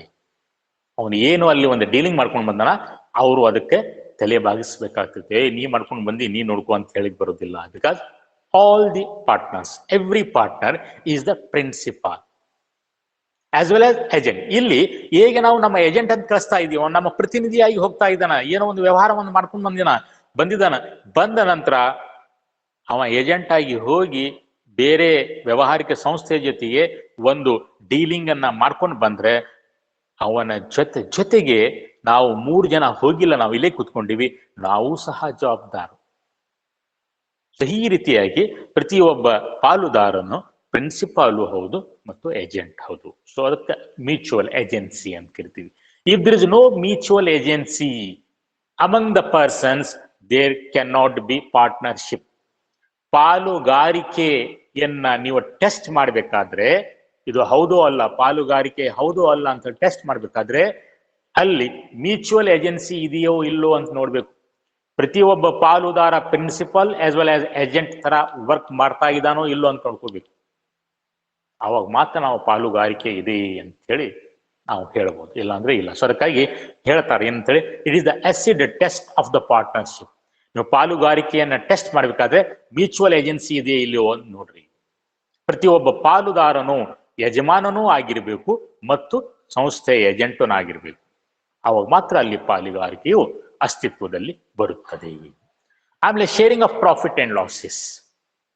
ಬಂದಂತ ಲಾಭ, ಪಾಲುಗಾರಿಕಾ ವ್ಯವಹಾರದಿಂದ ಬಂದಂತ ಲಾಭ ಎಲ್ಲ ಪಾಲುದಾರರು ತಮ್ಮೊಳಗೆ ಹಂಚಿಕೊಳ್ಳಬೇಕು, ಕಡ್ಡಾಯವಾಗಿ ಹಂಚಿಕೊಳ್ಳೇಬೇಕು.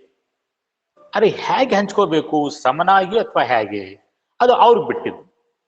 ABCD 4 ಜನ ಸಮನಾಗಿ ಹಂಚ್ಕೋಬಹುದು, ಅಥವಾ ಎಗೆ 50%, ಬಿಗೆ 20%, ಸಿಗೆ 10 ಈ ತರ ಕೊಡ್ಬೋದು. ಅವರು ತಮ್ಮೊಳಗೆ ಒಂದು ಅಗ್ರಿಮೆಂಟ್ ಅನ್ನ ಮಾಡಿಕೊಂಡು ಬಂದಂತಹ ಲಾಭ ಹಂಚ್ಕೋಬೇಕು. ಅದೇ ಸಮಯದೊಳಗೆ ಏನಾದ್ರೂ ನಷ್ಟ ಆದ್ರೂ ಸಹ ಅದನ್ನು ಹಂಚ್ಕೋಬೇಕು.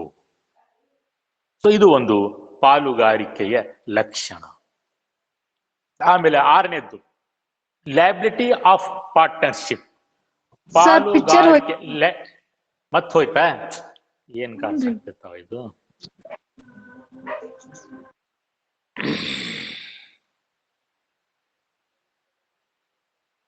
ಮೋಸ್ಟ್ಲಿ 10 ನಿಮಿಷ ಟೆಸ್ಟ್ ಮಾಡೋಣ.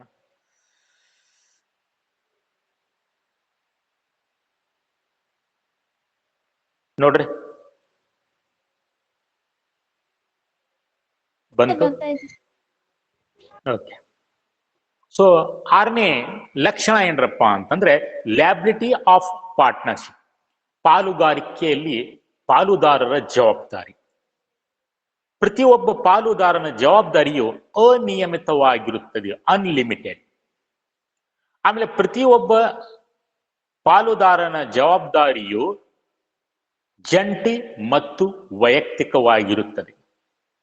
Each partner is liable jointly with all the other partners and also severally individually to the third party for the acts of the firm done while he is a partner.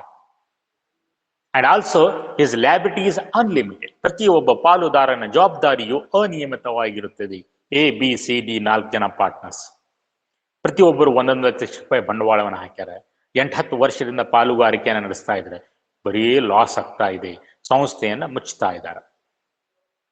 ಸಂಸ್ಥೆಯನ್ನ ಮುಚ್ಚಬೇಕಾದ್ರೆ ಸಂಸ್ಥೆಯ ಎಲ್ಲ ಆಸ್ತಿಗಳನ್ನ ಮಾರಾಟ ಮಾಡಿ ಜವಾಬ್ದಾರಿಗಳನ್ನು ತೀರಿಸಬೇಕು. ಸಂಸ್ಥೆಯ ಆಸ್ತಿಗಳನ್ನ ಮಾರಾಟ ಮಾಡಿದ್ರೆ, say for example 10 lakh ರೂಪಾಯಿ ಬಂತು, ಜವಾಬ್ದಾರಿ 14 ಲಕ್ಷ ರೂಪಾಯಿ ಆಯ್ತು, 14 lakhs. ಸಾಕಾಗೋದಿಲ್ಲ. ಅಂದ್ರೆ ಆಸ್ತಿಯಿಂದ ಬಂದಂತ 10 ಲಕ್ಷ ರೂಪಾಯಿಯನ್ನ ಜವಾಬ್ದಾರಿ ತೀರಿಸುವ ಸಲುವಾಗಿ ಯೂಸ್ ಮಾಡ್ತಾರೆ. ಇನ್ನು 4 ಲಕ್ಷ ರೂಪಾಯಿ ಕೊಡದೈತಿ ಹೊರಗಿನವ್ರಿಗೆ. ಹೊರಗಿನ ಮಂದಿ ಸುಮ್ಮನೆ ಇರೋದಿಲ್ಲ. ಆವಾಗ ಏನ್ ಮಾಡ್ಬೇಕು?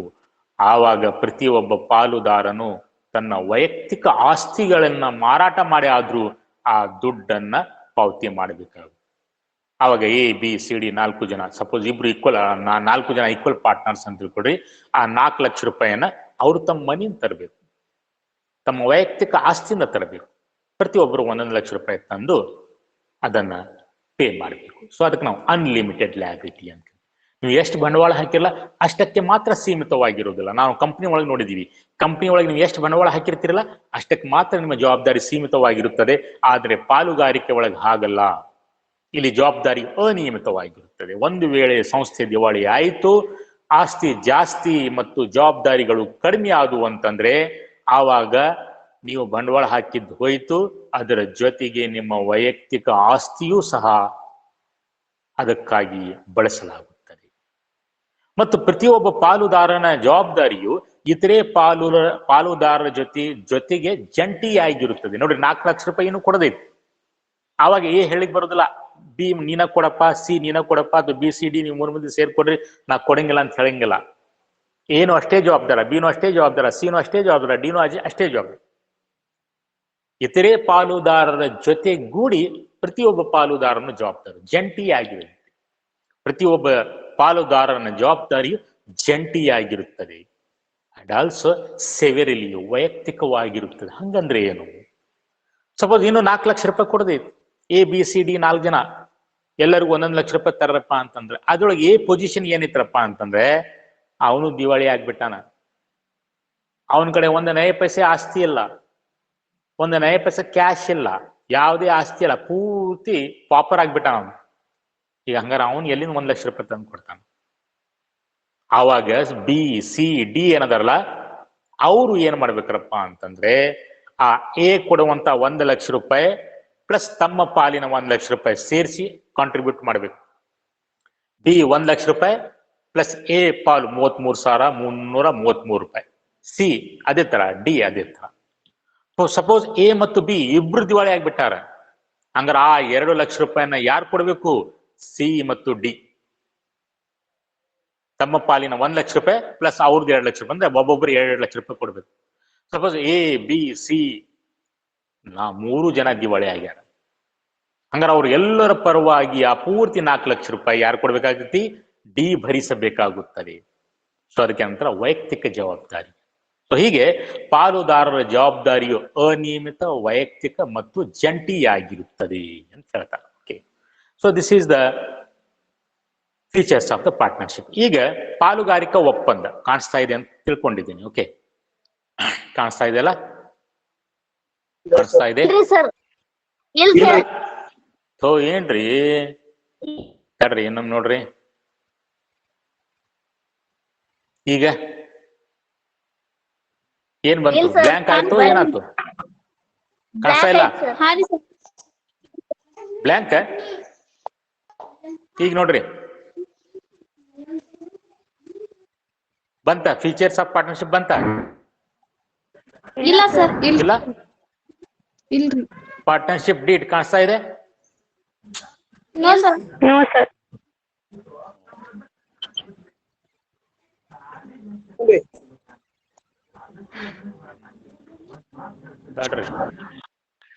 ನೋಡ್ರಿ,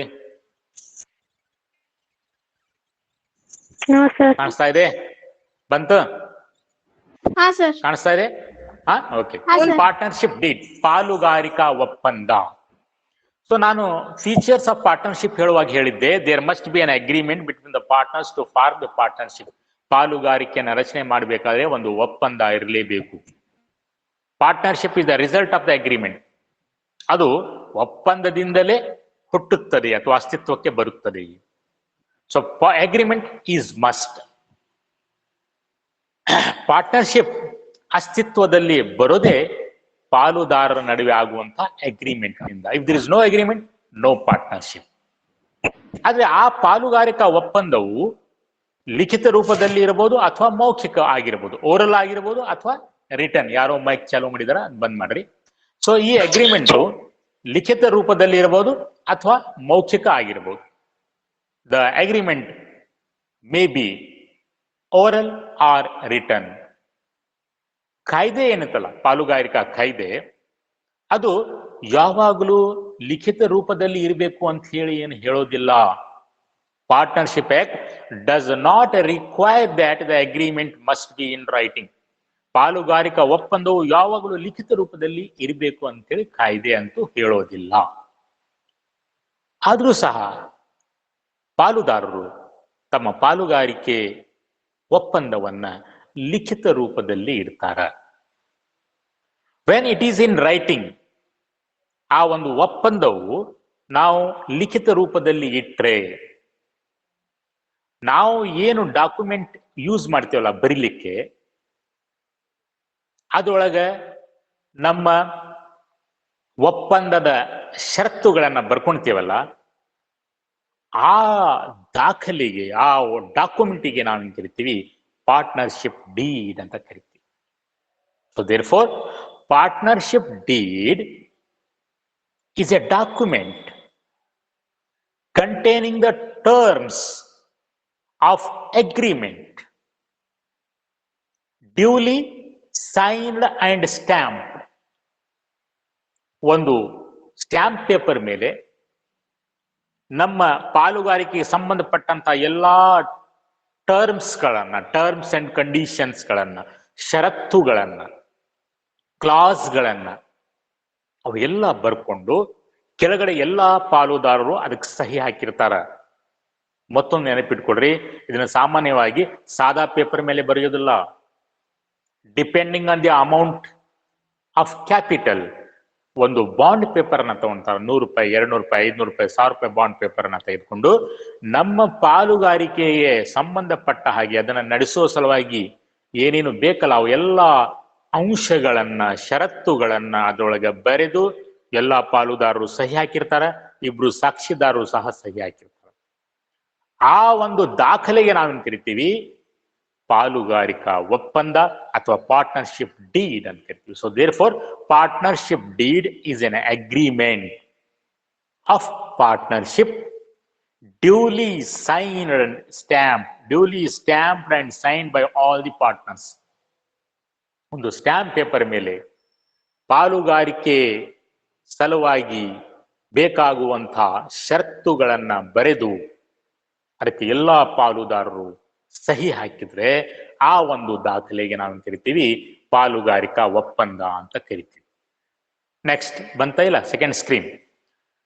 the class of partnership deed can be altered with the constant of all the partners. ಆ ಒಂದು ಪಾಲುಗಾರಿಕಾ ಒಪ್ಪಂದದೊಳಗೆ ನಾವು ಏನು ಕ್ಲಾಸ್ಗಳನ್ನ, ಷರತ್ತುಗಳನ್ನ ಬರ್ಕೊಂಡಿರ್ತೀವಲ್ಲ ಅದನ್ನು ಬೇಕಾದಾಗ ತಿದ್ದುಪಡಿ ಮಾಡಬಹುದು. ಆದರೆ ಅದಕ್ಕೆ ಎಲ್ಲಾ ಪಾಲುದಾರರ ಒಪ್ಪಿಗೆಯನ್ನ ತೆಗೆದುಕೊಳ್ಳಬೇಕಾಗುತ್ತದೆ. ಎಲ್ಲರೂ ಒಪ್ಪಿದ್ರೆ ಮಾತ್ರ ಅದರೊಳಗೆ ತಿದ್ದುಪಡಿ ಮಾಡಲಿಕ್ಕೆ ಸಾಧ್ಯ. Otherwise not possible. The deed should be properly drafted. ಅದನ್ನ ಯೋಗ್ಯ ರೀತಿಯಲ್ಲಿ ಬರೆದಿರಬೇಕು. Prepared as per the provision of the stamp act. Stamp act ಪ್ರಕಾರ ಅದನ್ನ ತಯಾರು ಮಾಡಿರಬೇಕು. ಎಷ್ಟು ರೂಪಾಯಿ ಸ್ಟ್ಯಾಂಪ್ ಪೇಪರ್ ತಗೋಬೇಕು, ಬಾಂಡ್ ತಗೋಬೇಕು, ಅಷ್ಟೇ ಮೌಲ್ಯದ ಬಾಂಡ್ ಅನ್ನು ತೆಗೆದುಕೊಂಡು ಅದನ್ನ ಬರಿಬೇಕು. ಅದಕ್ಕೆ ನೋಟ್ರಿ ಅಥವಾ ಒಬ್ಬ ವಕೀಲು ಸಹ ಸಹಿ ಹಾಕಬೇಕಾಗ್ತೈತಿ. If possible, preferably it can be registered with the registrar of firm. ಬೇಕಾದ್ರೆ ನಾವು ಅದನ್ನ ಸಂಸ್ಥೆಯ ನೋಂದಣಾಧಿಕಾರಿ ಹತ್ರ ಹೋಗಿ ನೋಂದಣಿಯೂ ಮಾಡಿಸಬಹುದು, ಆದ್ರೆ ಕಂಪಲ್ಸರಿ ಇಲ್ಲ. ನೆಕ್ಸ್ಟ್ ಬಂತು ಕಾಂಟೆಂಟ್ಸ್ ಆಫ್ ಪಾರ್ಟ್ನರ್ಶಿಪ್ ಡೀಡ್. ಇದು ಒಂದ್ ಸ್ವಲ್ಪ ಹೇಳಿ ನಾನು ಮುಗಿಸ್ಬಿಡ್ತೇನೆ. Okay, contents of the partnership deed. ಆ ಪಾಲುಗಾರಿಕಾ ಒಪ್ಪಂದದೊಳಗೆ ನಾವು ಏನು ಷರತ್ತುಗಳನ್ನ ಬರ್ಕೊಂತೀವಲ್ಲ ನಮ್ಮ ಪಾಲುಗಾರಿಕೆಯನ್ನ ನಡೆಸೋ ಸಲುವಾಗಿ, ಅದಕ್ಕೆ ನಾವು contents of the partnership deed ಅಂತೀವಿ. ಅಂದ್ರೆ ಪಾಲುಗಾರಿಕಾ ಒಪ್ಪಂದದ ಒಳ ಅಂಶಗಳು ಅಂತ. One thing you remember, it differs from firm to firm. ಸಂಸ್ಥೆಯಿಂದ ಸಂಸ್ಥೆಗೆ ಅದು ಭಿನ್ನವಾಗಿರುತ್ತದೆ. ಸಪೋಸ್ ನಾವು ಬಟ್ಟಿ ವ್ಯಾಪಾರಕ್ಕಾಗಿ ನಾವು ಒಂದು ಪಾಲುಗಾರಿಕೆ ಮಾಡ್ಕೊಂಡು ನಮಗೆ ಬೇಕಾದಂತಹ ಅಂಶಗಳು ಬೇರೆ ಇರ್ತಾವೆ, ನಾವು ಅದನ್ನ ಬರ್ಕೊಂಡಿರ್ತೀವಿ. ಮತ್ತೊಬ್ಬ ಸಪೋಸ್ ಟ್ರಾನ್ಸ್ಪೋರ್ಟ್ ಏಜೆನ್ಸಿ ಸಲುವಾಗಿ ಪಾಲುಗಾರಿಕೆಯನ್ನು ಮಾಡ್ಕೊಂಡಿರಕ್ಕೆ ಕೆಲವೊಬ್ರು ಸೊ ಅವ್ರು ತಮ್ಗೆ ಬೇಕಾದಂತಹ ಷರತ್ತುಗಳನ್ನ ಬರ್ಕೊಂಡಿರ್ತಾರೆ. ಸೊ ಹೀಗಾಗಿ ಈ ಒಳ ಅಂಶಗಳು ಒಂದೇ ತರ ಇರೋದಿಲ್ಲ. It differs from partnership firm to firm. ಆದ್ರೂ ಸಹ ಕೆಲವೊಂದು ಅಂಶಗಳು ಸಾಮಾನ್ಯವಾಗಿರ್ತಾವ. ಅಂದ್ರೆ ಎಲ್ರು ಅದನ್ನ ಬರ್ಕೊಂತಾರ. ಅದು ಯಾವುದು? Name and address of the firm. ತಮ್ಮ ಸಂಸ್ಥೆಯ ಹೆಸರು ಮತ್ತು ವಿಳಾಸ, ಅದರ ಮುಖ್ಯ ವ್ಯವಹಾರ, ಅದನ್ನ ಎಲ್ಲರೂ ತಮ್ಮ ಪಾಲುಗಾರಿಕಾ ಒಪ್ಪಂದದೊಳಗೆ ಬರೆದಿರ್ತಾರೆ. ಆಮೇಲೆ name and address of all partners, ಎಲ್ಲಾ ಪಾಲುದಾರರ ಹೆಸರು ಮತ್ತು ವಿಳಾಸ. Amount of capital to be contributed by each partner. ಪ್ರತಿಯೊಬ್ಬ ಪಾಲುದಾರ ಎಷ್ಟು ಬಂಡವಾಳವನ್ನ ಹಾಕ್ಬೇಕು ಅದನ್ನ ಬರೆದಿರ್ತಾರೆ. ಆಮೇಲೆ ಪಾಲುಗಾರಿಕೆ ಪ್ರಾರಂಭ ಆಗುವ ದಿನಾಂಕ, ಯಾವ ಡೇಟ್ದಿಂದ ಇದು ಪಾಲುಗಾರಿಕೆ ಪ್ರಾರಂಭ ಆಗ್ತೈತಿ. ಆಮೇಲೆ ಬಂದಂತ ಲಾಭ ಮತ್ತು ನಷ್ಟವನ್ನ ಯಾವ ರೀತಿಯಾಗಿ ಹಂಚ್ಕೋಬೇಕು ಇತ್ಯಾದಿ. ಇವು ಕೆಲವೊಂದು ಮಾತ್ರ ನಾನು ಬರೆದಿದ್ದೀನಿ. ಸೊ ಈ ತರ ಅದರೊಳಗೆ ನಾವು ಬರೀಬೇಕಾಗ್ತೈತಿ. ನಿಮ್ಗೆ ಪ್ರಶ್ನೆ ಕೇಳಬಹುದು, write any two contents of partnership deed. First and second ಬರೆದ್ರೆ ಸಾಕು. First name and address of the firm, ಸಂಸ್ಥೆಯ ಹೆಸರು ಮತ್ತು ವಿಳಾಸ. ಎರಡನೇದು name and address of partner. ಇಷ್ಟು ಬರೆದ್ರೆ ನಿಮ್ಗೆ 2 ಮಾರ್ಕ್ಸ್ ಸಿಗ್ತಾವ. ನಾವು ಮುಂದೆ ಓದಬೇಕಾಗಿದೆ provisions relevant for accounting of the partnership. ಕೆಲವೊಂದು ವಿಶೇಷವಾದಂತಹ ಪ್ರಾವಿಷನ್ಸ್ಗಳು ಅದಾವ. ಇವು ನಮ್ಮ ಪಾಲುಗಾರಿಕೆಗೆ ಸಂಬಂಧಪಟ್ಟಿದೆ, ಪಾಲುಗಾರಿಕಾ ಅಕೌಂಟಿಗೆ ಸಂಬಂಧಪಟ್ಟಿದೆ. ಸೊ ಅದನ್ನ ನಾವು ಇಲ್ಲಿ ಕಲಿಬೇಕಾಗುತ್ತದೆ. The important provisions affecting partnership accounts are as follows. 5 ಅದಾವ, ನೆನಪಿಟ್ಕೋಬೇಕು. ಇದರ ಮೇಲೆ 5 ಮಾರ್ಕ್ಸ್ ಪ್ರಾಕ್ಟಿಕಲ್ ಕ್ವಶನ್ ಸಹ ಇದೆ. So from practical question it is very important. ಅಂದ್ರೆ ಕಾಯ್ದೆಯ ಪ್ರಕಾರ 5 ಪ್ರಾವಿಜನ್ಸ್ಗಳು, 5 ನಿಯಮಗಳು. 1932 ಪಾಲುಗಾರಿಕಾ ಕಾಯ್ದೆಯ ಪ್ರಕಾರ there are 5 provisions relating to profit sharing ratio, interest on capital, interest on drawings, interest on advance, remuneration for firm's work. ಈ 5 ಕ್ಷೇತ್ರಕ್ಕೆ ಸಂಬಂಧಪಟ್ಟ ಹಾಗೆ, ಇದು 5 ವಿಷಯಗಳಿಗೆ ಸಂಬಂಧಪಟ್ಟ ಹಾಗೆ ಪಾಲುಗಾರಿಕಾ ಕಾಯ್ದೆಯ ನಿಯಮಗಳು ಅದಾವ. ಒಂದು ವೇಳೆ ಪಾಲುಗಾರಿಕಾ ಒಪ್ಪಂದದೊಳಗೆ ಈ 5 ವಿಷಯಗಳಿಗೆ ಸಂಬಂಧಪಟ್ಟ ಹಾಗೆ ನಾವು ಷರತ್ತುಗಳನ್ನ ಬರ್ಕೊಂಡಿದ್ವಿ ಅಂದ್ರೆ ನಮ್ಮ ಪಾಲುಗಾರಿಕಾ ಕಾಯ್ದೆಯ ಪ್ರಕಾರ, ಪಾಲುಗಾರಿಕಾ ಒಪ್ಪಂದದ ಪ್ರಕಾರ ನಾವು ನಡ್ಕೋಬೇಕು. ಸಪೋಸ್ ಪಾಲುಗಾರಿಕಾ ಒಪ್ಪಂದದೊಳಗೆ ಅದರ ಬಗ್ಗೆ ನಾವು ಬರ್ದೇ ಇಲ್ಲ, ಅಥವಾ ನಾವು ಪಾಲುಗಾರಿಕಾ ಒಪ್ಪಂದ ತಯಾರಿಸುವಾಗ ಅದರ ಬಗ್ಗೆ ನಮ್ಗೆ ನೆನಪೇ ಆಗಿಲ್ಲ. ಸೊ ಹೀಗಾಗಿ ನಾವು ಅದನ್ನ ಉಲ್ಲೇಖಿಸಲಿಲ್ಲ, ಅದ್ರೊಳಗೆ ತೋರಿಸ್ಲಿಲ್ಲ. ಮುಂದೆ ಜಗಳಗಳು ಬಂದು ಅವಾಗ ಏನ್ ಮಾಡ್ಬೇಕಪ್ಪ ಅಂದ್ರೆ ಕಾಯ್ದೆಯ ಒಳಗೆ ಏನು ಪ್ರಾವಿಷನ್ ಇದೆ ಅದನ್ನ ನಾವು ಫಾಲೋ ಮಾಡ್ಬೇಕಾಗ್ತೈತಿ. ಉದಾಹರಣೆಗೆ ಪ್ರಾಫಿಟ್ ಶೇರಿಂಗ್ ರೇಷಿಯೋ. ಎಲ್ಲಾ ಪಾಲುಗಾರಿಕಾ ಒಪ್ಪಂದವನ್ನ ಮಾಡ್ಕೊಂಡ್ವಿ, ಅಗ್ರಿಮೆಂಟ್ ಅನ್ನ ಮಾಡ್ಕೊಂಡ್ವಿ, ಆದ್ರೆ ಬಂದಂತ ಲಾಭ ಮತ್ತು ನಷ್ಟ ಯಾವ ರೀತಿಯಾಗಿ ಹಂಚ್ಕೋಬೇಕು ಅಂತ ಬರ್ದೇ ಇಲ್ಲ, ಮರ್ತ್ ಬಿಟ್ಟಿವಿ. 1 ವರ್ಷ ಆದ್ಮೇಲೆ ಸಿಕ್ಕಾಪಟ್ಟಿ ಲಾಭ ಆಯ್ತು. ಎ ಬಿ ಇಬ್ರು ಪಾರ್ಟ್ನರ್ಸ್ ಅಂತ ಕೂಡ ಸಿಕ್ಕಾಪಟ್ಟೆ ಲಾಭ ಆಯ್ತು. ಎ 50 ಲಕ್ಷ ರೂಪಾಯಿ ಹಾಕ್ಯಾನ, ಬಿ 25 ಲಕ್ಷ ರೂಪಾಯಿ ಹಾಕ್ಯಾನ. ವ್ಯವಹಾರ ಪ್ರಾರಂಭ ಮಾಡಿದ್ರು, ಸಿಕ್ಕಾಪಟ್ಟೆ ಪ್ರಾಫಿಟ್ ಆಯ್ತು. ಪ್ರಾಫಿಟ್ ಆದ್ಮೇಲೆ ಹಂಗಾರೆ ಹೆಂಗ್ ಹಂಚ್ಕೋಬೇಕು ತೆಗೆದು ನೋಡ್ತಾರ ಪಾಲುಗಾರಿಕಾ ಒಪ್ಪಂದ, ಅದ್ರೊಳಗೆ ಇಲ್ಲೇ ಇಲ್ಲ, ಏನು ಉಲ್ಲೇಖನ ಇಲ್ಲ ಹೆಂಗ್ ಹಂಚ್ಕೋಬೇಕು. ಸೊ ಅವಾಗ ಬಿ ಹೇಳ್ತಾನೆ ಈಕ್ವಲ್ ಆಗಿ ಹಂಚ್ಕೊಳ್ಳೋಣ. ಎ ಹೇಳ್ತಾನೆ ಇಲ್ಲಪ್ಪ ಈಕ್ವಲ್ ಇಲ್ಲ, ನಾನು 50 ಲಕ್ಷ ರೂಪಾಯಿ ಬಂಡವಾಳ ಹಾಕಿನಿ, ನೀ ಬರೀ 25 ಲಕ್ಷ ರೂಪಾಯಿ ಬಂಡವಾಳ ಹಾಕಿ, ಹಂಗಾರ ನೀ ಅರ್ಧ ತಗೋ, ನಾನು ಜಾಸ್ತಿ, ಅಂದ್ರೆ ನಾ 2 ಪಟ್ಟು ತಗೊಂತೀನಿ, ನೀ 1 ಪಟ್ಟು ತಗೋ, 3 ಭಾಗ ಮಾಡೋಣ, 2 ಪಾಲ್ ನನಗೆ 1 ಪಾಲ್ ನಿನಗೆ ಅಂತ ಜಗಳ ಸ್ಟಾರ್ಟ್ ಆಗ್ಬಿಡ್ತಾವ. ಪಾಲುಗಾರಿಕಾ ಒಪ್ಪಂದೊಳಗೆ ಏನು ಉಲ್ಲೇಖ ಇಲ್ಲ. ಸೊ ಹಾಗಾದ್ರೆ ಅವಾಗ ಏನ್ ಮಾಡ್ಬೇಕಾಗ್ತೈತಿ, ಕಾಯ್ದೆ ಏನ್ ಹೇಳ್ತೈತಿ ನಾವು ನೋಡ್ಬೇಕು. ಪಾಲುಗಾರಿಕಾ ಕಾಯ್ದೆ ಏನ್ ಹೇಳ್ತೈತಿ ಅಂತ ಸಂದರ್ಭ, ಪಾಲುಗಾರಿಕಾ ಕಾಯ್ದೆ ಏನ್ ಹೇಳ್ತೈತಿ ಅಂದ್ರೆ, ನೀವು ಪಾಲುಗಾರಿಕಾ ಒಪ್ಪಂದದೊಳಗ ಅದನ್ನ ಹೇಗೆ ಹಂಚ್ಕೋಬೇಕು ಅಂತೇಳಿ ಬರ್ಕೊಂಡಿದ್ರೆ ಅದರ ಪ್ರಕಾರ ಹಂಚ್ಕೊಳ್ರಿ. ಈಕ್ವಲ್ ಅಂತ ಬರ್ಕೊಂಡಿದ್ರೆ ಈಕ್ವಲ್ ಹಂಚ್ಕೊಡ್ರಿ. 2:1 ಪ್ರಕಾರ ಹಂಚ್ಕೋಬೇಕು, 2:1 ಪ್ರಕಾರ ಹಂಚ್ಕೊಡ್ರಿ. 1:3 ಪ್ರಕಾರ ಅಂದ್ರೆ 1:3 ಪ್ರಕಾರ ಹಂಚ್ಕೊಡ್ರಿ. ಏನು ಬರ್ದಿಲ್ಲ. If your partnership deed is silent, ಮೌನವಾಗಿದ್ರೆ, ನಿಮ್ಮ ಪಾಲುಗಾರಿಕಾ ಒಪ್ಪಂದ ಮೌನವಾಗಿದ್ರೆ, ಆವಾಗ ಕಾಯ್ದೆಯ ಪ್ರಕಾರ ಬಂದಂತ ಲಾಭ ಎಲ್ಲ ಪಾಲುದಾರರ ನಡುವೆ ಈಕ್ವಲ್ ಆಗಿ ಹಂಚ್ರಿ. Equally shared by all the partners. ಅವ್ ಎಷ್ಟರ ಬಂಡವಾಳ ಹಾಕ್ಯಾರ, ಎ ಜಾಸ್ತಿ ಬಂಡವಾಳ ಹಾಕ್ಯಾನ, ಬಿ ಜಾಸ್ತಿ ಕಡಿಮೆ ಬಂಡವಾಳ, ಏನು ಸಂಬಂಧ ಇಲ್ಲ. ಅಥವಾ ಎ ಜಾಸ್ತಿ ವರ್ಕ್ ಮಾಡ್ಯಾನ, ಬಿ ಕಡಿಮೆ ವರ್ಕ್ ಮಾಡ್ಯಾನ, ಏನು ಸಂಬಂಧ ಇಲ್ಲ.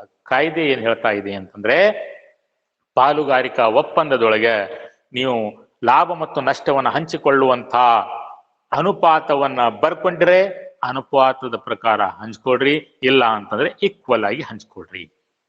ಸೊ ಅದೇ ತರ ಇಂಟ್ರೆಸ್ಟ್ ಆನ್ ಕ್ಯಾಪಿಟಲ್. ಪಾಲುದಾರರು ಬಂಡವಾಳವನ್ನ ಹಾಕಿರ್ತಾರ, 1 ವರ್ಷ ಆದ್ಮೇಲೆ, ಸಪೋಸ್ ಈ ನಮ್ಮ ಹಿಂದಿನ ಎಕ್ಸಾಂಪಲ್ ಒಳಗೆ ಎ 50 ಲಕ್ಷ ರೂಪಾಯಿ ಹಾಕ್ಯಾನ, ಬಿ 25 ಲಕ್ಷ ರೂಪಾಯಿ ಹಾಕ್ಯಾನ, ಅರ್ಧ ಹಾಕ್ಯಾನ. ಬಿ ಎ ಸ್ಟಾರ್ಟ್ ಮಾಡ್ತಾನೆ ಜಗಳ, ಈಗ ನಾವು ಜಾಸ್ತಿ ಬಂಡವಾಳ ಹಾಕಿ ನನ್ಗೆ ಬಡ್ಡಿ ಹಾಕಿಕೊಡ್ರಿ ಅಂತ.